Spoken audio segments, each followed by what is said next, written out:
লোকে আমায় ভালোই বলে, দিব্যি চলনসই। দোষের মধ্যে একটু নাকি মিথ্যে কথা কই। ঘাটশিলাতে যাবার পথে ট্রেন ছুটেছে যখন, মায়ের কাছে বাবার কাছে করছি বকম বকম। হঠাৎ দেখি মাঠের মধ্যে চলন্ত সব গাছে এক এক রকম ভঙ্গি ফোটে, এক এক রকম নাচে। উমা, দেখো নৃত্যনাট্য!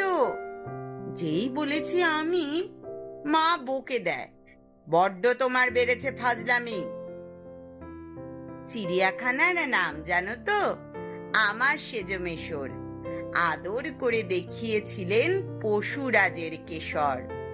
কদিন পরে চুন খসানো দেওয়াল জুড়ে কি ঠিক অবিকল সেই রকমই মূর্তি যেন দেখি। ক্লাসের মধ্যে যেই বলেছি সুরঞ্জনার কাছে, জানিস আমার ঘরের মধ্যে সিংহ বাঁধা আছে।